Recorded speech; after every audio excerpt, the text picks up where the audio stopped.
Pagkain ng Panginoon. Nandito po tayo ngayon sa tahanan ni Ate Nene upang magsagawa ng home Bible study. Yan, nandito po tayo. Ayan, para makita niyo po sila. Yan. Medyo busy man sila, pero yung salita ng Diyos hindi po magiging busy.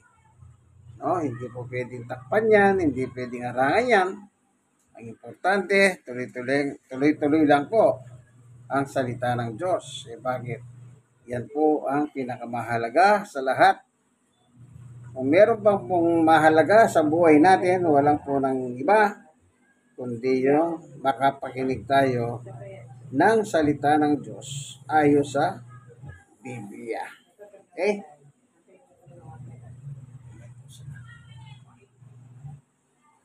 Yan. Yan po siya sa asawa ni Ajek. Po. Tumutulong po siya sa paglalaba ng damit dito. Okay? Okay. O, kaway ka, Juliet. Siya po si Sister Juliet. Tama ba? Juliana. O, Juliana. Napakagandang pangalan. Kasing ganda niya po. Ang galing ng nanay, ano? Para bang yung anak niya. Alam niyang maganda. Binigyan ng pangalan na Juliana. Sige. Tayo po ngayon ay mag-aaral ng Ebanghelyo ng Panginoong Diyos ayon sa Poimen Bible. Ang hawak ko po ay Poimen. Ito. Ang Biblia ng mga pasto. Bata po siyang umibig. Yan. Siya po yung asawa nung apo ni Ate Nene na si Ajek. Yan. Naging asawa po siya. Yung apo ni Ate Nene, ang pangalan Ajek. Na anak naman ni Jek. Magkatulong.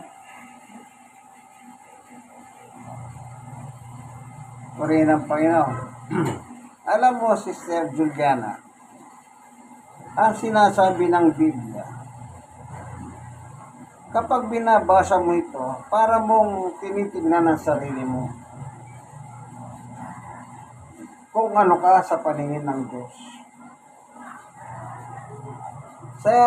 Sa ating mga tao, lalo na ngayon, dahil may asawa ka na,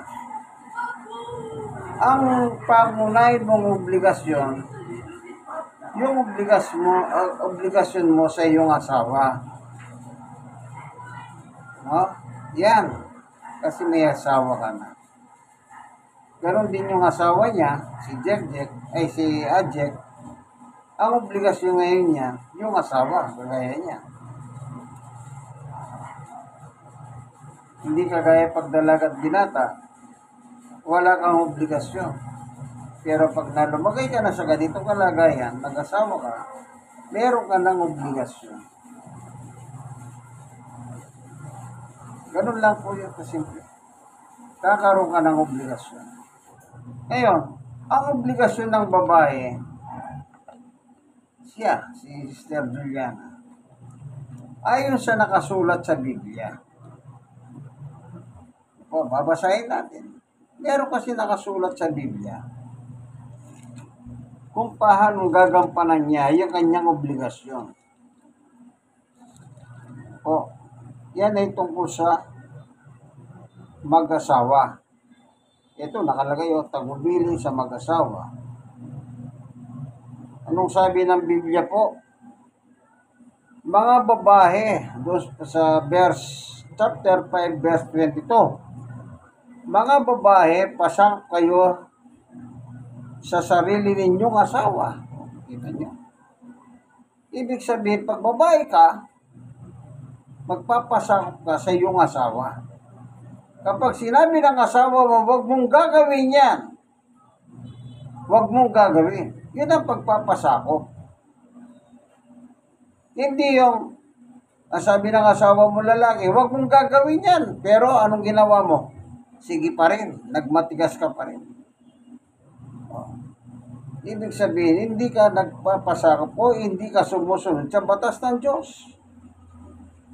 Ang batas ng Diyos, Ang tagubilin sa babae ay pasakop kayo sa inyong sariling asawa. Yan po ang obligasyon ng isang babae na meron na pong asawa. Po. Ngayon naman, ano pa? Tingnan natin.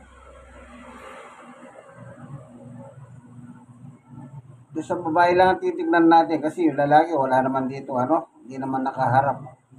Si Ajek eh.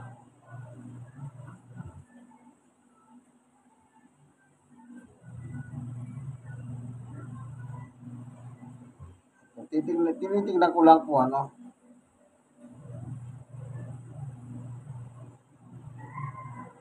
Ito naman, sa 31. Gaya ng sinasabi ng kasulatan, dahil dito iiwan ng lalaki ang kanyang ama't ina at magsasama sila ng kanyang asawa at silang dalawa ay magiging isa. Yan. Ang role naman ng mag-asawa, kailangan bubukod sila. Aalis na sa poder ng kanilang ama't ina. Magtatayo sila ng kanilang sariling pamilya. Pero nangyayari po karamihan sa mga Pilipino, pag yung isang lalaki walang trabaho at nag-asawa siya, ang ginagawa, yung asawa niya, inuuwi niya sa kanilang bahay. Kaya tuloy nasasabi ng kanyang mga magulang, kung ikaw ka, wala kang trabaho, pakainin ka eh. Nagdala ka pa ng isang pakainin. Hindi po ba ganyan madalas sa sinasabi ng tao? Yan. Kaya dapat pag mag-asawa kayo, iiwan nyo ang inyong magulang, magsasama na kayo bilang isang pamilya. Kaya ganun po ang batas ng Diyos, ano? Ito nakalagay sa 33. Mga babae, igalang ninyo ang inyong asawa. Yun yung pagpapasakop. Kung sinabi ng asawa mo, wag mong gagawin yan. Igalang mo yung salita ng iyong asawa. Yun ang pagpapasakop o paggalang sa asawang lalaki. Ano po? Kaya hindi biro ang pag-aasawa. Kaya kung minsan nasabi nila, parang kanin daw yan. Pag sinubo at napaso, iniluluwa. Totoo naman talaga yan. Kaya maraming mga mag-asawa, ang kinakahantungan ay nag-iiwalay. Dahil po sa kapusukan ng kanilang laman, hindi mapigilan sa sarili, yun. Nung kumalamas sikmura, walang makain. Ayun, nag-iwalay. Kaya kung minsan po, kailangan yung pagpapasok ka sa ganyang desisyon na gusto mo na magpamilya, isipin mong maigi yan. Kaya kung minsan, halimbawa, yung lalaki na manika sa bahay ng babae, anong sinasabi ng tatay? Sa namamanika na lalaki, meron ka na bang trabaho? Bakit tinatanong ng isang tatay yung meron ka na bang trabaho? Kasi kukunin mo yung anak niya na sa kanyang poder, kumakain ng tama yan. Pag kinuha mo, wala kang trabaho, gagawin mo lang ng alila. Kaya sabi ng mga tatay, umalis ka na nga dyan, wala ka man trabaho eh. Gagawin mo pangalipin ng aking anak. Kailangan pag mag-asawa ka, siguraduhin mo kaya mong manindigan na meron kang ipakakain sa kukunin mong asawa. Kasi po, lalaki at babae, ang merong main role dyan ay ang lalaki. Maghanap buhay ka para buhayin yung asawa mo at yung asawa mo naman, gawin niya naman ang tungkulin niya bilang asawa. Kung wala ka namang ibinibigay, yan ang mangyayari yun. Mag-aaway kayo hanggang sa mag-iiwalay kayo. Kasi nga, naging padalos-dalos ang inyong desisyon. Hindi ganun ang pag-aasawa. Gagamitan natin ng tamang isip kasi, yun nga, sinubo yung kanin, pag napaso, niluluwa. Halimbawa, nagkaroon kayo ng anak. Nagkaiwalay kayo. Sino ang kawawa? Hindi po ba yung bata? Siyempre, magsasaper yung anak. Kaya dapat, nag-iisip din po tayo. Yan ang batas ng Diyos. Hindi po natin pwedeng baguhin ang batas ng Diyos. Kung ano ang batas ng Diyos, dapat po yan ay sundin natin. Kaya sa mga mag-asawa, meron kayong parehong tungkulin. Pero ang tungkulin nyo, mahalin ng isa't isa. Yun po ang unang batas ng Diyos. Mahalin mo ang asawa mo. O, ano nakalagay dito? Meron siyang halimbawa dito eh. Babasahin natin. Titignan lang natin anong nakalagay. Ito.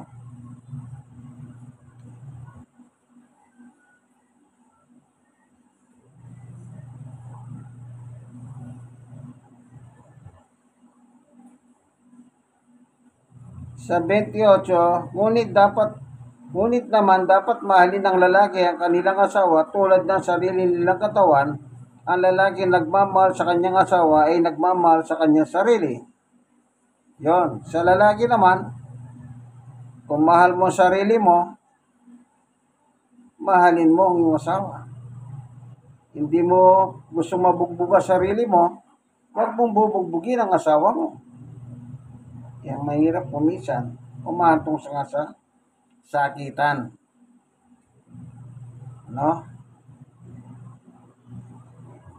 Ayaw mo mabugbog, pero yung asawa mo, binubugbog mo. Anong gagawin ng magulang niya? Di natural, magagalit. Kung baluktot pangutak ng biyenan mo, bubugbugin ka rin.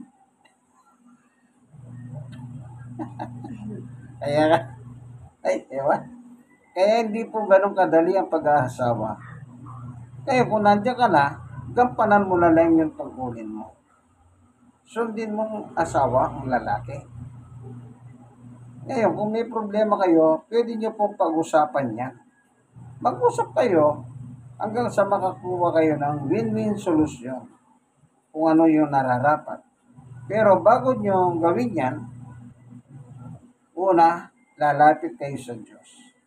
Hingin ninyo ang tulong ng Diyos. Diyos po, tulungan mo po kami. May problema kaming inaarap na mag-asawa. Na sana makakuha kami tamang solusyon para hindi po kami mag-away, hindi kami magkaiwalay, hindi maging magulo ang aming pamilya. O both parties, hindi po magagayat ang aming mga biyenan. Ganun po.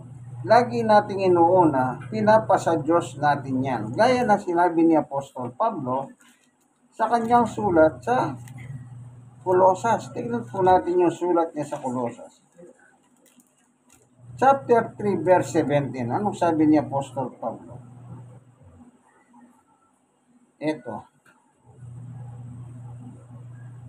At anuman ang inyong gagawin o sasabihin, gawin ninyong lahat sa pangalan ng Panginoong Yesus at sa pamamagitan niya, magpasalamat kayo sa Diyos Ama. Okay? Kaya, ipinapasa Diyos ninyo ang inyong pag-uusapan. Ganon ang mag-asawa, Sister Julia, no? Kung meron kayong inaharap na problema ni Hadjet, pag-usapan ninyo. Pero bago nyo pag-usapan, mananalangin kayo sa Diyos. Panginoon Diyos, tulungan mo po kami na makasumpong kami ng win-win solusyon. Yung win-win solusyon lang, yung tamang panalo na solusyon. Hindi pa kami nag-aaway. Kung mag-aaway lang kayo, at least, maganda yan. Hindi kayo nag-aaway. Pero kung dumating kayo sa puntong ganon, yun ang pinakamunang gagawin nyo, manalangin kayo, ingin nyo ang tulong ng Diyos. Ngayon, dito sa 18, meron nakalagay dito, ito na, ano naman, oh. Mga babae, pasakop kayo sa inyong asawa. Ito, inulit ni Pablo. Pasakop. Sapagkat yan ang nahaangkop sa mga nakikipag-isa sa Panginoon. Oh, inulit niya yung pagpapasakop. Kaya kailangan pag sinabi ni Ajek, huwag mong gawin yan, darling. Huwag mong gagawin. Kahit sa tingin mo parang magbe-benefits ka. Halimbawa, ibig ko sabihin parang makikita ka.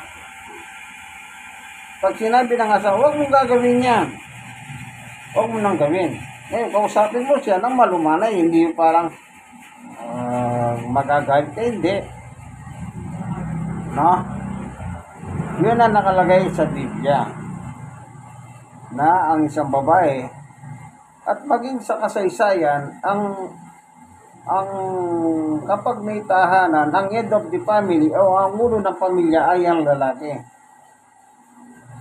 Walang babae nagiging head of the family. Halimbawa, ang asawa mo, lasinggero. Talagang walang yan. Siya pa rin ang lalaki. Hindi po pwede. Halimbawa, kayong dalawa, no? Halimbawa, bigyan kita ng halimbawa. Pareho yung naghahanap buhay.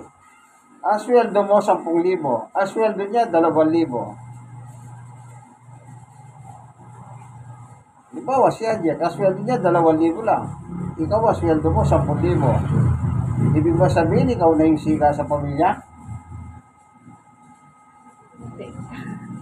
Sasabihin mo ba, oy, ikaw, 2,000 lang sweldo mo ah. Mas malaki ang lagi, kaya ako dapat maghilalagi sa tahanan. Mali. Dapat, kahit malaki ang inaambag mo sa tahanan, siya pa rin ang lalaki. Alam mo, hindi mo pwedeng ipamukha sa kanya na sweldo mo 2,000 lang, kaya kailangan akong hari sa tahanan na ito. Siya pa rin ang lalaki ng tahanan. At ikaw, segundamano ka lang. Ay, secondary. Pangalawa. Pag wala rin asawa mo, ikaw nagtatayo ngayon dito. Kasi wala na eh. Dahil si Ate Nene. Dahil patay na si Don Ramon, siya na ngayon ang ama't ina ng tahanan. Kahit buhay yun, Pastor. Kung ano ang kumpas niya, siya na yung tumatayo ngayon. Kasi wala na yung asawa. Lagi mong tatandaan yan. Batas ng Diyos yan. Tulog ka muna. Hindi ako natutulog. Pagkat may trabaho. Hindi batas ng tao yan. Batas ng Diyos yan. Kaya, Purihin ng Panginoon. Okay? Ngayon, tatapos sa tayo. maganda yung sinabi mo. Hindi kayo nag-aaway. Mabuti, hindi kayo nag-aaway. Sino ba naman ang gusto nag-aaway yung mag-asawa? Wala naman dapat silang pag-gawain, dalawa lang sila. Yung magkakagatan sila. Kung sino kakain. Ako nakakumain, susunod ako. Isahan tayo kain. Talagang ang buhay di pamilya, sabi nga ng iba, pag wala daw problema, mga abnormal. Hindi masaya. Hindi ba ganon? Kaya dapat sa inyo, Sister Julia, ni Ajek, mas una niyong gagawin, sentro ang Diyos sa inyong buhay. Ang pamilya, kailangan meron silang sentro. Ang sentro niyo, ang ating Panginoong Diyos. Kasi, ang Diyos talaga, ang may layunin ng pamilya. Si Adan, ito tingnan mo. Ginawa si Adan. Si Adan lang ang ginawa niya. Tapos ginawa niya yung mga hayop. O nakita ng Diyos, si Adan walang kasama. Malungkot. Kaya ginawa ng Diyos, sabi niya, gagawa ko siya ng asawa. O, pinatulog si Adan, kinuha yung tadyang ni Adan, ginawa niyang babae. At nilagay sa tabi ni Adan habang natutulog. Nang magising si Adan, ang sabi ni Adan, ito ang aking asawa, laman ng aking laman, buto ng aking buto.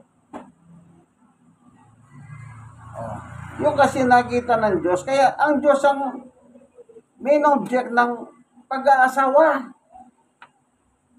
Siya unang gumawa kay Adan at Eva bilang mag-asawa. Kaya tayo, natututo tayo mag-asawa kasi natututo din ngayong magmahal. Yung pagmamahal na yun, kailangan hindi nawawala yun. Hanggat maaari, hindi dapat nawawala. Bagamat yun ay nawawala. Sometimes, meron ko narinig na ganyan. Hindi ko na mahal yung pastor eh. Meron kong alam. Sabi niya, pag uwi ko dyan, sabi nung babae, galing abroad, pag uwi ko dyan, kailangan wala na yung lalaki na yun. Ang asawa niya. Kailangan wala na yan. Sipin niya. Kasi nga, yung lalaki, barya-barya lang ang kinikita, pa-sideline-sideline lang, samantalang yung asawa nasa abroad. Anong ginawa niya? Imbis na respeto niya yung asawa niya, kailangan pag uwi ko dyan, wala na siya dyan. Kita? Di ba kahit sa bastusin mo, dapat di ka na lang nag-asawa kung gaganon namin. Ano? Dapat di ka na lang nag-asawa kung babastusin mo lang. Ganon na. Hindi naman niya alam na mangyayari yun dahil magiging ganon ang kapalaran niya. Isipin mo, nakatatlong anak na, malalaki na yung anak niya, pula sila. Siyempre, hindi naman alam yung mangyayari in the future. Kanya lang, talagang may nangyayaring ganyan. Kanya lang, yun nga, sinasabi ko sa'yo.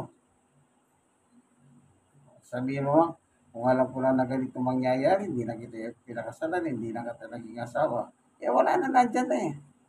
Kaya yung lalaki dapat talaga magsikap. Lahat gagawin para sa kanyang pamilya. Kaya karamihan ang pinag-ahawayan ng mag-asawa ay pera. Kaya umantong sa hindi maganda nang dahil sa pera. Kasi pag walang pera, sira ang kamada. Ganun lang yun. Kaya nung araw, yung panganay kong anak, sabi ko, nung nag-aaral siya, meron kang baon na pagkain, huwag kang hihingi ng pera. Hindi ko alam, grade 3 na yata, hindi niya pa alam ang pera. Isipin mo, grade 3, hindi ko pinapawa ko ng pera yun. Pagkain ka, kumain ka dyan.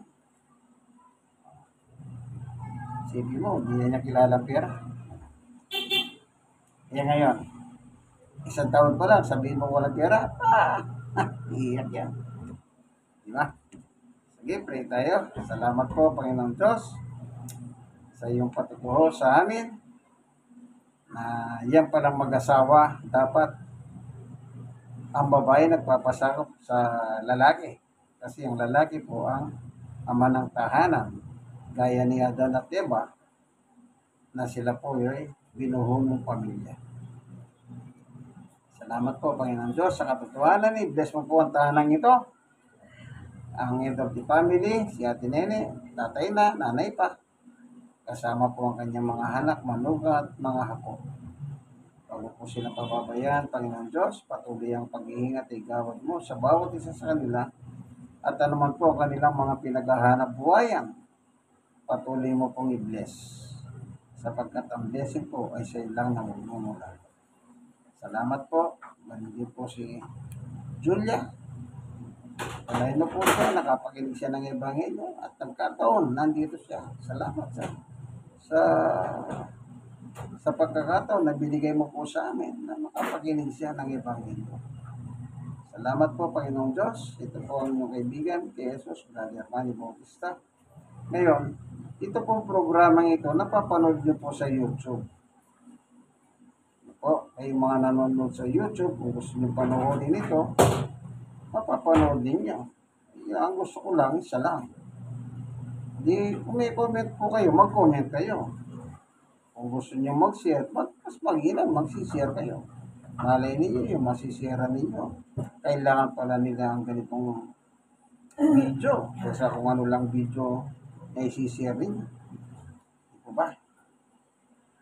Ito po ang inyong kaibigan, Jesus, Brother Manny Bautista. Nandito po kami sa barangay 96. Solid, District 1, Tondo, Manila, sa Romana Street, corner Lacson, corner Herbosa. Dalawang corner po kasi yan, pwede kang mamili. po. Hanggang dito na lamang po ang ating munting video. God bless us all. Bye!